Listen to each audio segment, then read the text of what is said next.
This is Fred Beck from Fred Talks Fighting. I'm joined over Zoom. Not long, it was only last night. I'm joined by Alex Wassabi after his win over Idubbbz. Feels good, Alex. How are you?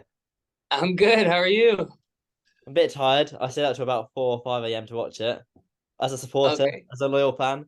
Um, I was up until like 6 a.m. because I never drink caffeine or coffee or anything like that after 1 p.m., but only if I have a fight. Then I'll drink it because I have to stay up, especially since I'm the main event. I'll be fighting at like 11 p.m. So I was drinking coffee late last night and I was just up until like 6, just laying in bed, couldn't sleep. I've never had coffee. I've never had tea or coffee. Well, I've tried it a couple of times, but I never liked Addictive. Don't do it it. That's unless actually you have a fight. Yeah, that's Huh? interesting. A few fighters, like I think Floyd Mayweather, always train quite late because that's the time he'd fight. So it kind of Mm-hmm. make sense of the body clock. But we'll just go straight into it. What are your overall thoughts in your fight with Idubbbz? My overall thoughts is that man's face is hard. My wrist is throb. I woke up and I was like, oh, like I can't. I tried to pick up my coffee mug this morning and I had to use my left hand because my wrist is hurting. I was hitting him hard, and you could tell after Dr. Mike, he fought at 200 pounds and he couldn't drop Ian. And then I fought at 167 and I couldn't drop Ian. And I thought I could because I had the 10-ounce gloves and I could feel it. In those 10-ounce gloves, I could feel it. Boom, boom. And there was someone was like, boom. And I was like, I cannot believe he did not go down just then because I nailed his ass. So uh, that's what I'm thinking. He got me in the ribs a couple times. I got him in the face a couple times. He had nose swollen, nose busted. He had a cut right here. He was dripping blood. We were talking back and forth in the rounds. It was good. It was a great fight. I knew it was going to be a good fight. The man has cardio. What were you saying to him in the fight? What were you talking about? We're just a little banter back and forth. In the second round, so this is what happened. First round, I was like, oh, I was like, everybody's nervous in their fight. I don't care who they are. Like everybody's nervous. Even pros are nervous. So once those nerves got away in the first minute of the first round, I was like, okay. Then I was touching him. I was like, oh, this is gonna be this. I'm gonna get him. Bah! Every time he tried to throw, boom, jab, boom, jab, boom, jab. Got him. Bah, hook. Bah, bah, bah, bah. Got him. Got him. And I was just like landing on him. Second round, same thing. Boom, boom, boom, boom, boom. Just rocking him. And then in like the last minute of the second round, I was like, oh, my cardio is not gonna last. I was like, uh-oh. Because nobody, I haven't told anybody this yet, but I pulled my calf in like the end of February and I pulled it bad. And like I was limping around for like 2 weeks, even going to the gym, I would limp into the gym and then I would hit the bag and I could not put much weight on it. I couldn't jump. So I couldn't, for 2 weeks, I could barely do anything on it. And then I was able to jog lightly on it. And then for like another week, I couldn't jump rope. I couldn't sprint. So I knew cardio was going to be a problem when I got to the fight. I was like, oh no. So I had to put that into my game plan. So in the second round, I was like, oh man, if I could keep this up, I would rock him. He would have been out of there in the third round, but I was like, I might have to sacrifice the third round. And everybody was worried. I didn't tell anybody that. I was just thinking that's what I have to do. I have to sacrifice this third round, let him have it, let him throw, miss. I have to stay defensive, stay sharp, stay smart, clinch a lot, which I did, and uh, and then that way I could end it strong in the fourth because I'm not trying to go hard first, go hard second, and then use the all my energy in the third and then get knocked out in the fourth. So I was like, okay, I got to sacrifice this third. I don't want to, but it's something I have to do. It's just part of the game plan. And there was a time in the second round I was talking to him. I was like, yo, you got blood on your face, boy. I was like, oh, you might want to wipe that. It might get in your eye. And then another one, they were chanting. I said this to Deji too. They were chanting, Idubbbz, Idubbbz. And I was like, hey, they're chanting for you. You going to do something about it? Is this your event or is this my event? And then in the third round, he started talking. And I was like, hey, I was clinching him a lot. And he was like, you're scared, bitch, in the clinch. And I was like, oh, he said that he's trying to get me mad because he knows I'm trying to rest. And I was like, don't let it affect me. Just ignore it. Just ignore it. And then there was another time where I went into the clinch him again because that was part of the plan. I had to rest. And I clenched him again, and he was like, get the F off me. And he pushed me off. And then in my head, I was like, he pushed me off, and then I went right back in. I was like, nope. In my head, I was like, all right, I'll stop clench you in the 4th round. I just got to get through this round, and I'll stop clench you. In my head, that's what I was telling him. But it was a good fight, man. It was, I had to think on my feet, and he just kept coming forward. He was taking all the shots. He was tough. He was tough. I think Keemstar was tweeting. I mean, everyone was tweeting about how tough Idubbbz was. My personal favorite moment was in the interviews after, where he made sure he didn't retire and he did continue. Yeah, I mean, it's tough because like Deji was supposed to retire if he lost, and luckily he didn't. And then I was like, man, Idubbbz, you can tell like the people that have lost, like Idubbbz and Deji, and they keep coming back.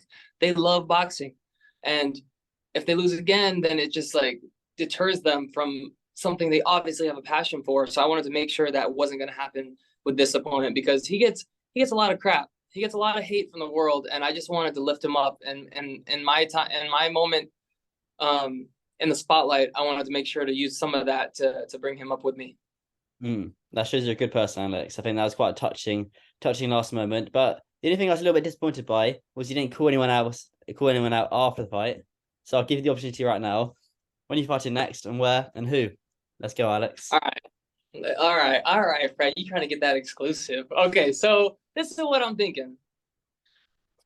I fought at 170 with Deji. I went up 10 pounds, fought at 170. Then I went up again, tried to fight KSI way above my weight class. That didn't end well. I got a concussion. I learned that there's weight classes for a reason, so that's never going to happen again. I'm never going to fight. So I think I want to fight around 160, and that's it. The only times I will ever go back up to 170 again, because 160 is my natural weight. I will only ever go back up to 170 for one of the Deji brothers. Other than that, I'm staying at 160, around 160. Okay. So 160. But who's at 160, you ask? Okay, so I'm thinking Pineda's at 160. That would be a good matchup. I want to fight somebody with similar freaking experience. You see, like Slim calls me out. KSI wants to fight me. Freaking people want me to fight Gibb. I'm like, yo, these guys I had my first pro fight yesterday, and they want me to fight these guys that have 3 times the experience as me. I'm like, yeah, well, it's not like we all of us YouTubers have amateur fights. We all have as many fights as we have. So if I have 1 fight and somebody has 3 fights, that means they have 200% more fight experience than me. So like, I just want to make it even. I just want to, why don't they, I must be doing something impressive. Like I tweeted, like, I must be doing something impressive because they keep matching me up with these guys that have way more experience than me. And I just want to fight guys at my level, like Jay Swindler. Like he just fought at 160. That's what I want to fight at. He's had a couple fights. Pineda, he's had a couple fights. I think he could get to 160. He's a skinny, lanky dude. A Deji rematch, a 165, 170. I'll fight him at 170. Hopefully he wants to fight at 165, which I think he should do anyways. Swarms. KSI said that he thinks Swarms is a way better fighter than me. So and that boy's in shape. He's looking good. He's a good looking, like he's fit. Who else? Guava Juice. You know who Guava Juice is? I didn't know who it was, no. I made videos with him for 10 years, and then we had a falling out. But we're civil now. We're good. Like we're cool. But I was actually a groomsman at his wedding like a week or 2 ago. He's at his honeymoon right now, and I didn't know he was a boxer. And then I was sparring, getting ready for this fight, and one of the new guys I was sparring told me, like I said in the ring, that he's been sparring this other guy for a year. And I was like, who? And he said Guava Juice, and I was like, what? And he's like, oh, maybe I probably shouldn't have said that. But I was like, yo, what? And so he's on his honeymoon right now, so I haven't talked to him. But next time I see him in person, I'll be like, look, boy, you've been training for a reason. Let's show the world what you got. Because I've never seen him box. I've never even seen him shadow box or anything. But he has been running marathons for the last like 3 or 4 years. So he got the tank, and he's a tough dude. We'll see. Good storyline there as well. I think the fight that everyone is shouting for is the Deji rematch. How does that go?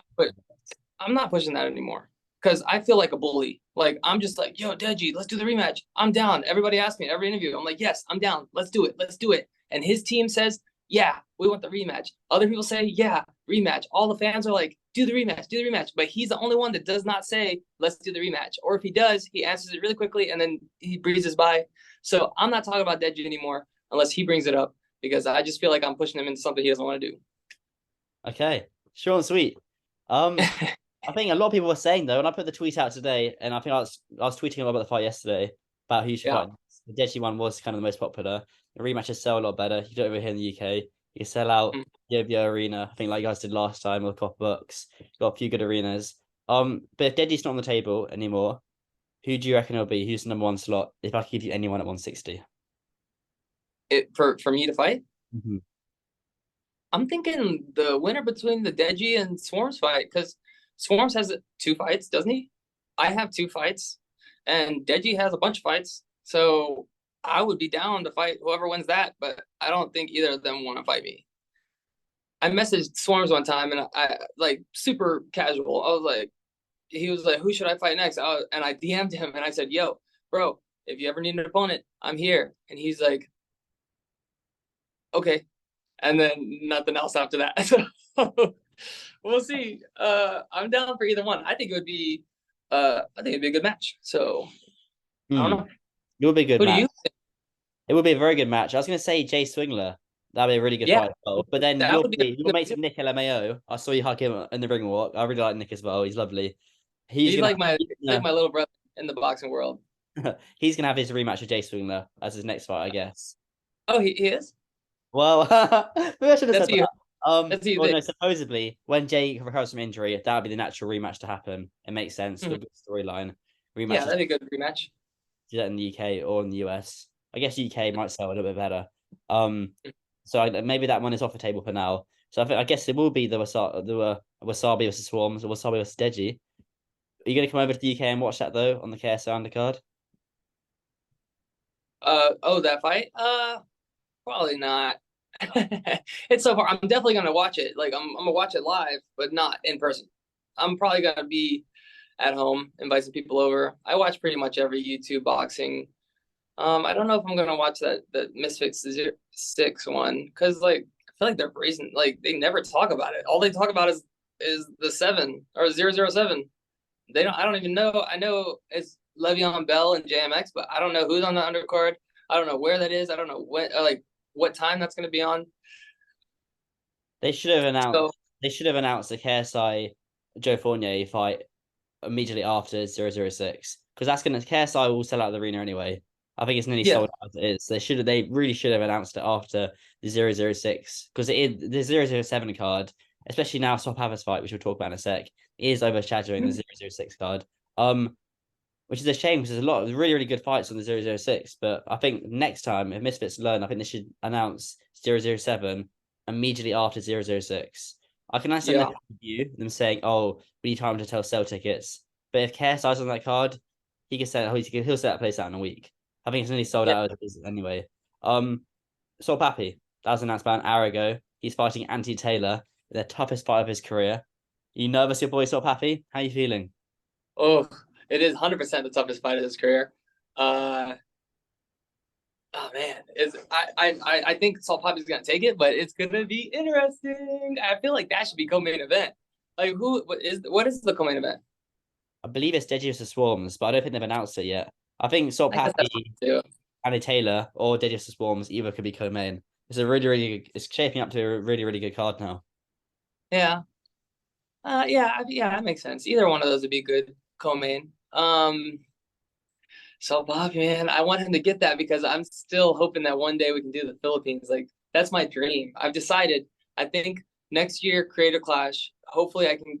They have me back, and that will be my last boxing. I've decided, unless someday do they do one in the Philippines? If they do that, then I'm gonna be there. But I need Soul Poppy to win this one for that to be a possibility. So come on, Soft Poppy, let's go. I think he has it. It's gonna be a good fight though. I'm excited. Because like Anthony Taylor, he likes to say he's an influencer boxer, but he has a lot of fight experience. So he's not, I don't consider him an influencer boxer. He's a real fighter. So we'll see. This is the first time so Bobby will fight a real boxer. So we'll see. But I'm excited for that. When is that? May something? May 13th? Is that May right? 13th, yeah. Not long away, less than about a month away, yeah. Yeah. Man, Creator Clash was crazy though. The crowd was, I didn't think the whole thing was gonna be full. From what I saw, I like looked up past the lights and all the way to the top was full. And I was like, It's insane. Alex, I'm really curious about this actually. The Credit Clash didn't have the most promotion. So how was it able to sell so many tickets? because everybody, this is so annoying to me. Why? Like, we're all popular. We all have our fans. They're gonna show up. We don't have to fake beef. We don't have to. There's a lot of people that are like, you have to do this. You have to talk crap. You have to do beef. It's entertaining. It's the only way to do it. Look at Creator Clash, 2 years in a row, pretty much sold out, huge. This Creator Clash 2 has outsold Kingpin and this Misfit 6 put together, combined, and we had no beef. We just had everybody being themselves. We had vibes, we had positivity, we had charity, and we weren't doing it for hundreds of thousands of dollars. We were all doing it for like pretty much cover for the amount to cover our training and 1% of the venue of the revenue. That's it. And so everybody's doing it. Positivity. We don't why I don't feel like there's only one way to do it, but a lot of people like to say this is how you do it. A lot of fans like to say, oh, I didn't even know about this. This is a dead card. Look at the crowd. Look how much money we made for charity. Look how many pay-per-views we sold. Look at the sold out arena. Huge. It had to be, I think the arena is like 20,000 capacity. I think it was close to that. If it wasn't sold out, it was almost sold out. And there's a freaking Taylor Swift concert going all around right now. It's Friday, Saturday, and Sunday, and we still filled that arena. And That's Taylor crazy. Swift, she did a concert. It's like 75,000 people, and it's sold out all 3 nights, and we still filled our arena because like you don't need to have WWE style. Yes, it is entertaining. Yes, it is funny, but it's not the only way. And like people don't understand that. Certainly. It is crazy though. I had a feeling it probably would sell out just because the last one was such a big success. And I guess this is a bigger card. Mm-hmm. It is You know, crazy. another thing before I was very surprised. But was everyone? I didn't check the Instagram stories. I'll let continue your point in a sec. But was everyone shouting out on the Instagram stories? Because I didn't see much of that. On yours it did, but on others I didn't see much. Yeah. So this is another thing people don't understand. There's different audiences. Like some people watch KSI, some people watch Alex Wassabi, some people watch Idubbbz, some people watch Epic Mealtime, some people watch WWE, like John Morrison. And just because you don't, they're like, I saw no promotion about this. It's because the people that are promoting these other ones don't promote the same ones. Like if you don't follow the fighters, a lot of people are like, this is a dead card. I don't know anybody on there. But the people on there have millions of followers. You're just not a fan of theirs. That doesn't mean they're not selling. That doesn't mean they're not promoting. You just don't follow them. And they're not catering to your audience. They're catering to their audience. And that's why the crowd is so different. So like I don't follow like Blackpink. Is that the BTS group? Which one are you Is talking that about? the Blackpink? Is that am I saying? Oh, BTS. Okay, so BTS. You know the K-pop group, right? Oh, okay, I right, don't yeah. follow them. I don't know if they're gonna have a tour. I don't know if they have a show in town. I don't know anything about them. But they have millions and millions, if not billions, of fans that will be like, "What? Oh, you don't know about them?" No, because I don't follow them. But if I did, I would know everything about them. So it's just because you don't follow them doesn't mean they don't have millions of fans. Mm. Yeah. So it's just hard for people to understand. They're like, oh, I don't know. I hope I explained that well. It's a little confusing. No, I no, got no. hit You're doing it well. yesterday. I understand. I'm curious. So the Misfits, the second Misfits, in Sheffield, the Jay Swingler versus Churders, that didn't sell out. I think it did less. I'm not sure how many ticket sales, but it didn't sell out. Why do you think it didn't sell out? What do you think that was? It was this Misfits 002, Swingler versus Churders. Why do I think it didn't sell out? Yeah. I don't know. I'm not sure. I think it's hard when like Creative Clash once a year. Hmm. It's like Christmas once a year. Like, you save up. It's a big deal. If you have Misfits, it's like saturated. I'm not saying it's a bad move, but there's so many cards, and it's hard to like have a stacked card every time. And like it's hard to promote a card like with 6 and 7 of Misfits. It's hard to promote when such a big card's coming up. Nobody cares about 6, or if such a big card just happened, nobody's gonna care about the small one that's happening. I think even the Jay Swingler and Nick one, the Jay Swingler and Churdley one, that barely sold. And then I think the Nick and Jay Swingler one, that one only had like 3,000 people in attendance, maybe. And then the Nick and Jay Swingler one, that had 4,000 and it sold out. Yeah. But that was in Jay Swingler's hometown, so it's more hype and a Oh, lot of based on okay, that. okay, yeah. So I guess, and I think the main reason why the second Misfits didn't sell out is they put it in Sheffield and not near Birmingham, not near Jay Swingler's hometown. So you really want the main event in the hometown because that's where the majority of their fans are. So it makes sense. So that's also smart what you're saying about the exclusivity and how Creator Clash is like Christmas. It only happens once a year. So it's not saturated. It's there. People are like, oh, the Creator Clash happens, yeah. 1 month left, 2 months left. It's that sort of thing. Do you know how the 006 one is doing? I don't know. We'll find out on the night. I'm not sure about ticket sales yet. Where's that at again? That's New Orleans. New Orleans. Oh, okay, cool. Oh, okay. Oh, that's here. Oh, maybe I'll catch that one. Oh no, I'm gonna be in Bahamas. I'm on vacation time right Oh, I'm now. sorry, Alex. I'm sorry. Bye last night. How long are you in the Bahamas for? I'll be there for a little bit. I gotta take the lady out. I gotta show her some attention because she's been great. She's been cooking for me. I love this woman. Uh, she just takes care of me. She lets me have my space when I'm focused. All week I felt so bad, but I have to focus. I'm like, okay, this week, this fight week, I'm focusing on this fight. I feel bad, but this is what I have to do. And the following week, after all these podcasts and interviews I have to do. Oh, I'm sorry. It's okay. Today's that day, and then tomorrow and on is all for her. So it's just gonna be fun, getting out there and just relaxing, not boxing like I do every day. That's so funny because that's what Nick LMAO, what you said there is exactly what he said after his fight. He went to Singapore. I remember I interviewed him after he came back from Singapore, and he was like, I haven't been paying my girlfriend enough attention, so I've taken her away to Singapore. And then you're doing the exact same thing now. You and Nick are Me very and, similar. me and Nick we're the same. He's like my little brother for real. Like we're so similar. Even our fighting styles, I feel like, are pretty similar. You both are really, really nice guys. Like generally nice. Not you don't put it up for the camera in person and online on text. You both are sick guys. Yeah. You both are pretty. You You are too. down to earth. Thank you. No, I'm Yeah. saying I'm not trying to like boost your ego. I'm saying it as kind of a compliment because you guys are both like legitimately humble people. Even when I wasn't literally, I think 1,000 subscribers, you treat me exactly the same way you do then as you do now. When I got, I guess, a little bit more subscribers. So I think that's something I've always respect about you, about how you kind of always stay humble and always stay true to your word. Just one last point before I do let you go. We'll talk about the. Let's go back to the Sol Pappy fight. I'm really curious your prediction for this. Him versus Andy Taylor. I don't think you Ooh. gave me a true prediction last time. How does it go? So how many fights has Saul Puppy had now? He had Halal Ham. Halal Ham, Andy Wolski, first round knockout. Halal Ham was a unanimous decision. And then he had Josh Bruckner in a second round knockout. And then the second round. So first, second round. I think this is gonna be his toughest fight, and I think it is going. And how many rounds do you think it's gonna be?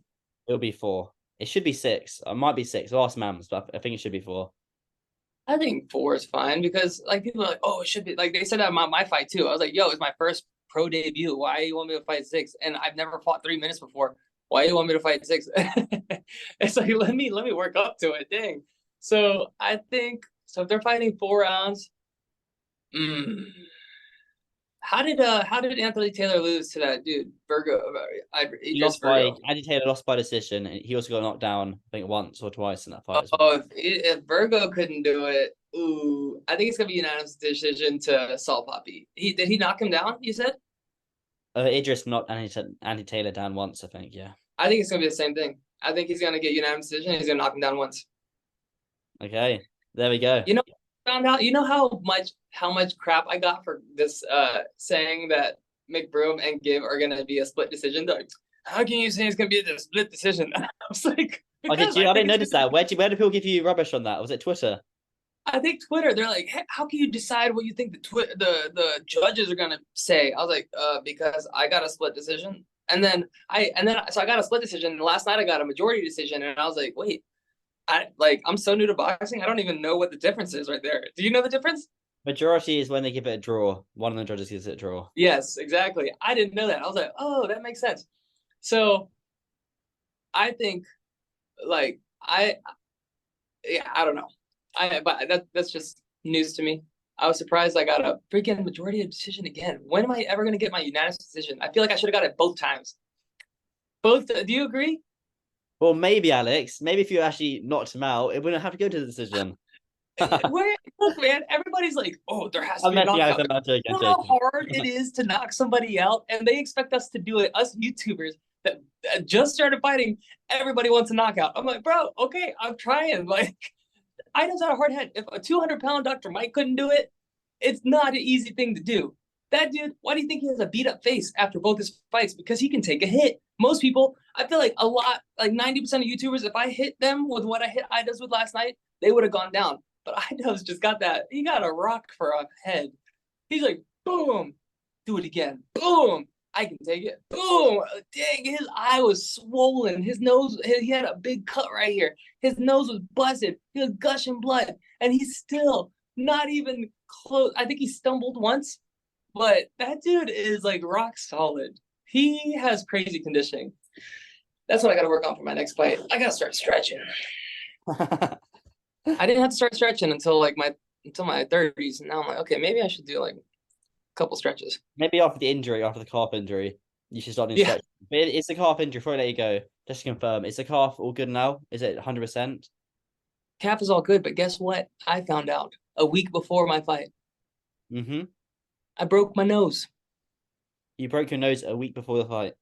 But not in the way you think. I went to the doctor because my freaking nose was hurting. I was like, oh, I gotta get this checked out. And then I was having random nosebleeds, and every time I trained, my nose was running. And I was like, why is my nose running? I'm not sick. I don't feel anything. So I went to a specialist, and he said, oh, he went like this, he went like this, and then he went like this, and he's like, oh, you broke your nose. And I was like, what? And he's like, well, you broke your cartilage. And I was like, you can break your cartilage? And he's like, yeah, your cartilage is broken. And I was like, what? And he's like, also, your nose is broken up here. You fractured it in the recently, and like in the last year. And I was like, you can tell by touching it? He's like, yeah, it's uneven, and I could feel a little fracture right here. And I was like, how did that happen and I not notice? He was like, I don't know, like, did you have a bigger injury and it just got overcast and you didn't realize that you're. And I was like, oh, I had a concussion. And he's like, you probably got it when you got the concussion, and you had the concussion so you didn't notice that your nose was like fractured. And I was like, what? But I had no idea you could break your cartilage. And he said that counts as a different way of breaking your nose. So yeah, I had a broken nose. Is the cartilage, is that the little bit between your nose there? It's just the hard part. Like, it's like the bone, and then the hard part. It's like your ear, like the hard part. There's cartilage. Okay. I didn't get a very high score in physical education in PE. Yeah. So was that inspiring, you think? I guess. I don't know, man. I just keep going. Like, if I can fight through it, I'll fight through it. When I pulled my calf, I was like, I am not pulling out of this fight. I am figuring this out. I'm gonna have a game plan to get through this fight. I'm not pulling out again. I don't care what the doctors say. Concussion is just, that's serious enough where I was like, okay, I don't want to like mess with the rest of my life. But with a pulled calf, I was like, all right, I'm gonna stretch it. I'm gonna just take it easy on it, and then I'm gonna put in as much cardio as I can when I'm able to, and that's what I did. But I had a game plan if that didn't work out. So now we're here talking to the Fred. Well, there's a tweet from me right there. Alex Wassabi injured his calf and had a broken nose before the Idubbbz fight. Yeah, but you gotta explain, be like, put broken nose in quotes or something, because people be like, no, that doesn't count. Oh, you can't break your cartilage. Okay, a specialist nose doctor, ear, nose, and throat doctor told me I broke my nose and it was the cartilage, so it counts. Okay. It counts. It's in the rule book. It counts. Yeah, and everybody knows how that people are on Twitter. Interview before you even let it go out. So you know how people are on Twitter. Their Twitter is the land of nitpickers. Yeah. They looking for anything to go crazy on. Certainly. But Alex, I'll let you You go. know, okay. No. Keep Go talking. ahead. No, Alex. Okay, this is the last thing, and then I'll stop. I just have ADHD, so I keep things popping in my head. Okay. My first fight, I fought pretty much just a defensive fighter. Like I negated all his attacks. Like I stopped everything he wanted to do. He ended up stop throwing. He was completely defensive. Everybody got mad. They're like, "You only won because he stopped throwing." Then I tried to fight out of my weight class. Got a concussion. Everybody hated that. The whole world got mad at me for that. And I'm like, oh. And then I fought a guy who was only offensive. He was just coming forward, just pressure, offense. And I don't know what people are going to say this time, but they're going to say something. They're going to be like, oh, it's just Idubbbz. Oh, and like, I'm like, bro, you wanted me to fight an offensive fighter. I fought an offensive fighter. They came at me and was walking through my punches. And then I fought a defensive fighter. You guys get mad that he didn't throw. What do you want me to do? I'm just out here doing what I can. That's it. All right, Fred. Thanks for this interview. I'll let you go. No. I always feel awkward when I don't want to take up, because you're going for about 33 minutes here. I always feel bad when I take up someone's time. I know you want to do another podcast off of this. That's interesting. Yeah. That is interesting. I just like talking to you, man. You're easy. You're a good listener. Thank you. That means a lot, Alex. Thank you so much.